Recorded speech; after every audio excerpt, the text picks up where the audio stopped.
this is how we started thrifting together.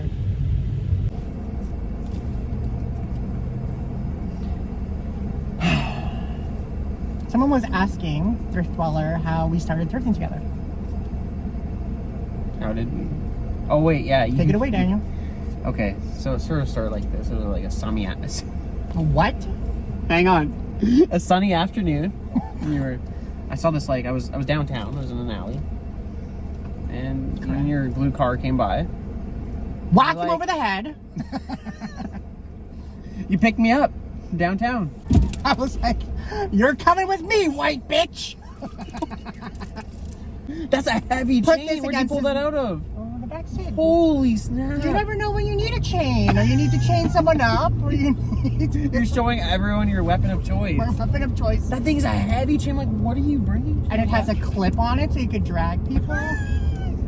We can drag our next enemy behind the car. Yeah. But no, we started thrifting. Well, the thing is, I always used to see Daniel at the thrift store. And the funny thing is, I didn't know that he was white. Not that it matters, but I just thought that he was like East Indian. I don't know how you mistake me for that, though. I think it's because I never came up to you close up. And you were always wearing a mask. So I get it, but like... Because my legs, everything. Because I remember an ex-friend would be like, oh, Daniel's here, or not Daniel, she didn't know your name. You're like, oh, this guy's here. She sent me a picture, and I'm like, oh, that East Indian guy. She's like, no, he's white. I'm like, oh, I thought he was, because you also had like big East Indian hair. I did. My hair was high. Yeah, very high, like peacock high. Peacock high, yeah. Yeah, and then I think it was like about August of 2021. I saw him in line. Was it 2021 August? Yeah. Okay. And I just started talking to you when you were in line. Yeah, you're right. I guess that's where our first interaction was, talking to each other in line. Yes. I don't really remember that until you mention it. I don't remember the first interactions, you know? I actually have a picture of Daniel the first day that we started talking. Because I think I texted it to my ex-friend, and I was like, he's here in line. The guy you gotta be worried about. Yeah. No, I remember like mutual friends with Kier was a big thing too. Yes. For meeting you. Well, that's how we kind of started thrifting. Is I remember Kier and I used to do videos together. Guys, Second Value Village. Oh, yeah. First thing, I didn't really find anything. He found some stuff. Oh, yeah. And we ran into Daniel. So Daniel, if you're watching, hi. Nice seeing you. Show them what you got.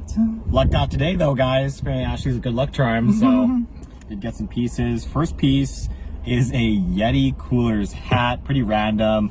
I'll take offers on this one. They're only worth about 15 bucks, but honestly, I just really want to rock it. They're known for coolers and thermoses, very high quality coolers. Their coolers are sell for like $500 retail, very high quality mugs. I just thought it was kind of fun to get a Yeti hat. Anyone who goes camping a lot or something knows what's up.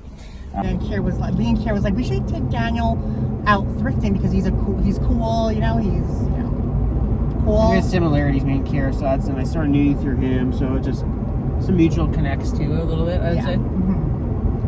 Pretty cool. So we went garage sailing. Yeah, that was our first summer. We did a lot of garage sailing. We didn't thrift all the time. We didn't. We didn't even thrift at all. We went garage sailing once. Yeah.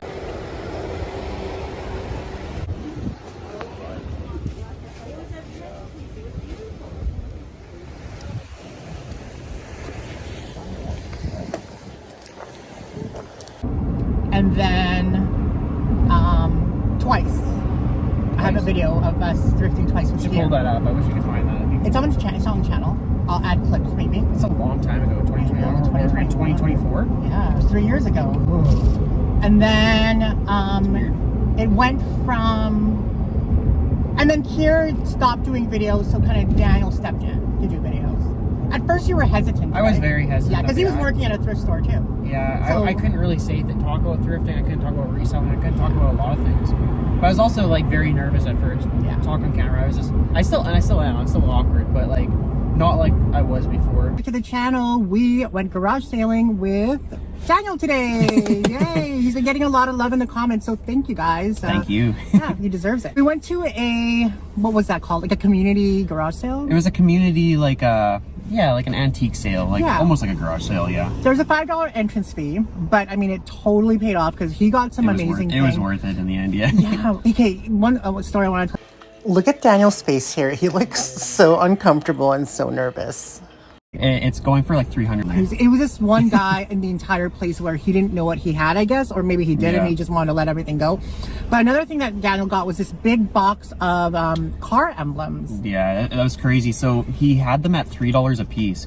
And there was like maybe like 30, 40 of them. Somewhere around there. And I said, like, how much do you want for the whole box? And he goes $20. I'm like, sold. Like, and then this other guy was so jealous. No. It was just something new to me, I think. It was like putting myself out there, like, oh, people can watch me, know who I am. I really just don't care now. Yeah. People already know who I am. People talk about me, I'm sure, you know, so it is what it is. But I'll bring up this fact when we started thrifting together and we started going out all the time, every day. Before that, I didn't go to all the thrift stores all the time. I went to like one a day. Yeah. Before then, and then sort of when Ashley came around, opened the door, I got to, because I didn't know that you went to all these different stores. I thought maybe you just went to a few stop. No, it was like an all-day event. Got to go to all the stores, and I thought it was the coolest thing, being able to, like, oh, I don't gotta wait till Tuesday to go with my grandparents to go to another location. And we were going to every location every day, and it was just something new. It was fun. It was tiring, but I mean, it's always gonna be tiring. It was just cool. It was really cool. I really remember. It's just crazy to think that it's 2021. You know.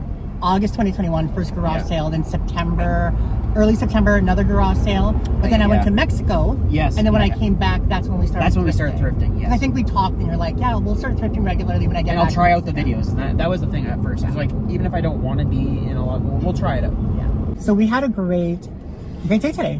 He's always lucky. He's a lucky guy.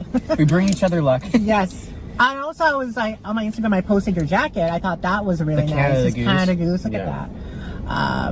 Thrifted this about I think it was like a year ago. Paid like $35 for it, which is incredible for a Canada Goose. And I think the retail now is what? It's between $300 to $400, I believe. Yeah. I can't believe how young Daniel looks here. I think he was like 22 or 21 years old here. No, it's a great jacket, and to find it for $35. It was my first Canada Goose product, so. Yes. And we did actually see one at Salvation Army for $250. Yeah, it was one of those bomber style jackets, the Chilliwack bomber. Yeah. So, but yeah, that is Daniel's thrift find of the day, and I'll be back in a bit to show you guys what I got. So, thank you, Daniel. See ya. Bye. So I'm just sort of making the small appearances. And I feel like you've kind of lasted in this situation because, like, we have like a really good sense of humor. We get along. Yeah, that's true. Yeah. Not like we butt heads. No. We've not had one fight since ever. Since ever. There's like little bickering, but fun bickering. Yeah. Nothing like serious ever. No. But yeah, that's the story of how we got thrifting. That's crazy. I still can't believe it's been those many years. I know. It doesn't feel and like that. And it's consistent. Like, we've probably not seen each other maybe a week because of, you know, either you were out of town or you were sick or I was sick. Or... I thought it was, there was one month where maybe it was like a week or two that I didn't see you. Yeah. And it's because you had your own things going on. I was like, but that was the longest. Kind of like recently, we hadn't thrifted since Friday. It's Thursday now. We saw each other on Saturday for groceries. But I mean, like, it was 4 days without, and it felt weird. Yeah. It was a really weird thing. It was like, why am I taking, I felt like I wasn't working. It was like I had days off and I'm not really doing anything with myself. I'm working, but just not the same kind of feel. Not my routine that we're used to, you know? So we're kind of like set in this routine for who knows how long. Exactly. So it's been 3 years already. It's weird to think, because I like, when I talk about going through, I know I've been to a lot and we go every day, but it just does not feel like we've done 3 years worth of consistent hard thrifting, and that's insane. Consistent thrifting and YouTube videos. That's true, yeah. Like, at first there was probably a time period in the middle there where we weren't uploading as much, or maybe you were, but I wasn't in a lot of videos at that time too. Yeah. And that was sort of the beginning, and then I was in a lot of videos and it slowed down, and then we're back on it. We've been on it. We haven't, the videos have been crazy, you know? And I think that's what sort of me and Ashley are prioritizing right now, is making content. Yeah. You know? Yeah. Trying new content. That's the plans. We have some plans this summer to do, you know, keep up with the content. Thrifting is, it's important to us, but we're trying to put the content on top. Yes. You know what I mean? So, I don't know. And it's hard work for content, but we like doing it. We like being self-employed entrepreneurs. It is fun, yeah. It's fun, yeah. It's fun that each day is different. Each day is always sort of a mystery. There's times where it's like it feels really defeating. Like you have a bad day, you don't find something, but then you're like, oh, it's gonna stay like this. But then it's literally something just changes, and then one day you have a really good day that sort of just brings all those other bad days together. You know? Yeah. It's sort of cool. And every time I don't believe in myself in that. When I say, oh, a bad day, the rest of the week's gonna be bad. It's gonna be more bad days. You're not gonna find anything. Well, it's not really true. There's never been a time where that's happened. And there's always that one time it'll pick up or you'll do good, and it works out to be like that. Also for me, like, I feel like the reason we've lasted this long, like in YouTube and thrifting together, is I feel like comfortable. I don't feel like I have to like put on a front, or we can be more real with each other. Yeah. There's nothing to feel stressed about, nervous about, or that's what I feel. And I felt like that for like a long time though already. Like I remember since our trips, everything's been good.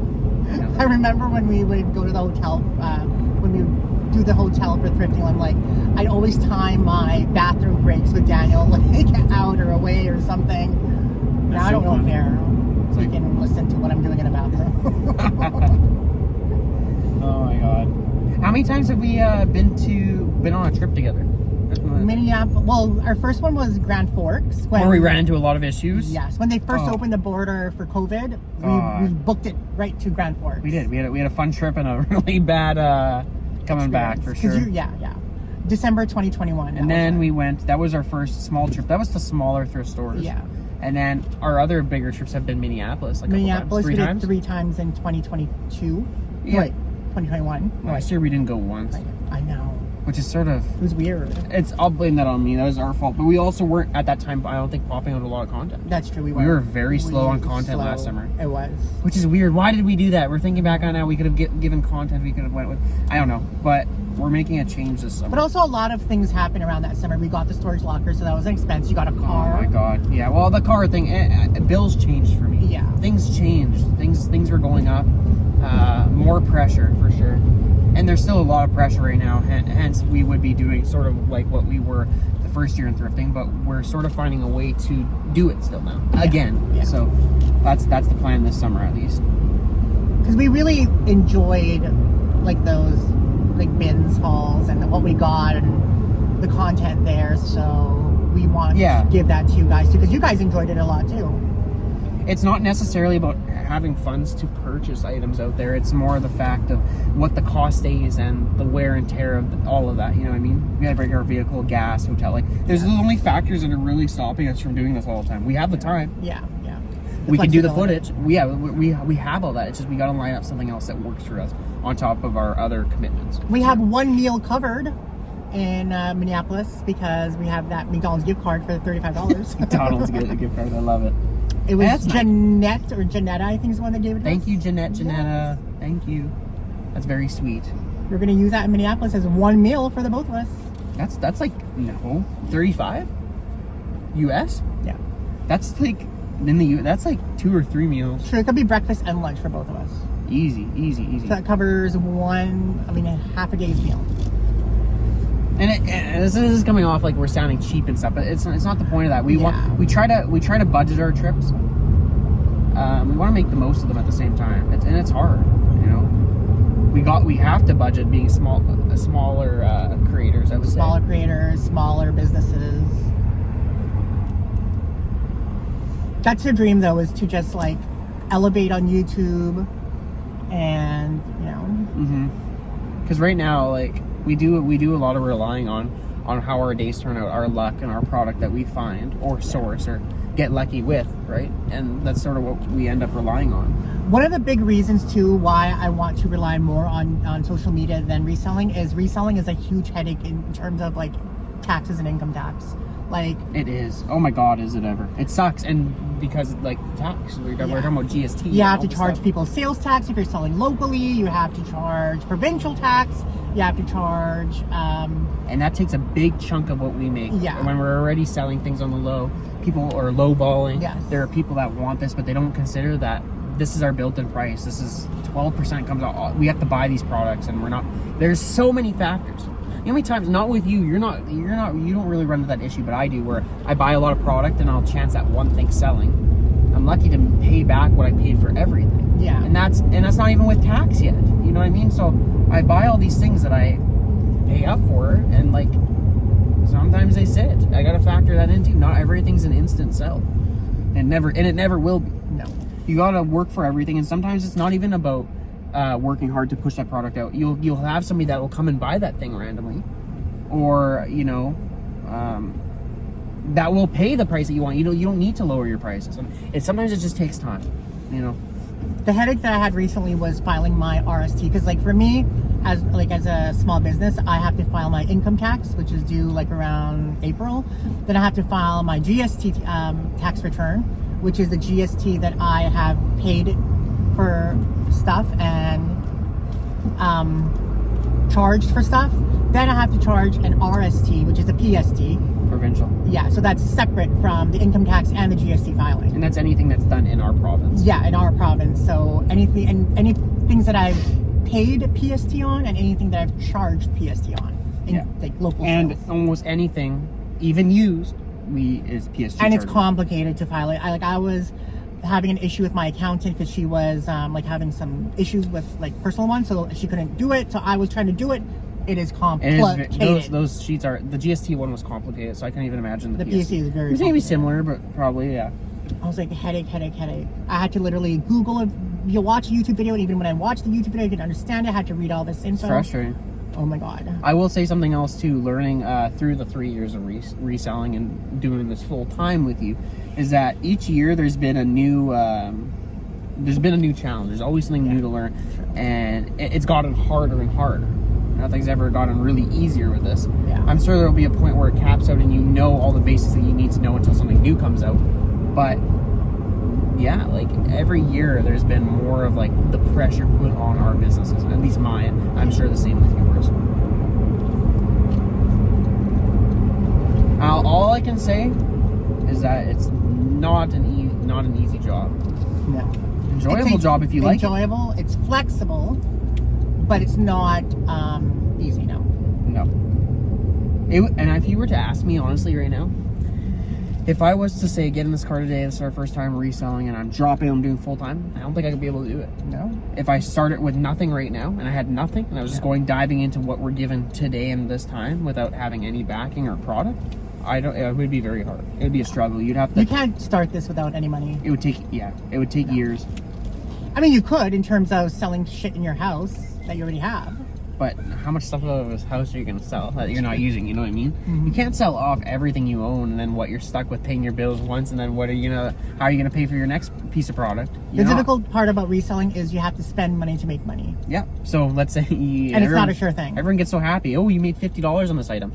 Does that go to the bill, or you got to put some back into product? Yeah. Back into product, into tax. Your money gets split off into so many different ways. Or like you were making a point, when I sell a big item, like say my profit on one item is $500, but that makes up for all the times I'm only making $7 or $10 profit. Which is a lot with Ashley. Yeah. She does a lot of sales, and I'm like, whoa. That are small. You're working hard for, very little. And sometimes your item doesn't even sell, and you have to donate it back. That's true. Which happened to me the other day, and the second I donated it, somebody wanted to buy it. It really upset me because that thing's been sitting for a while. Oh my god. Like, what are the chances? Yeah. I'm like, the world's testing me right now. Sure what it felt like.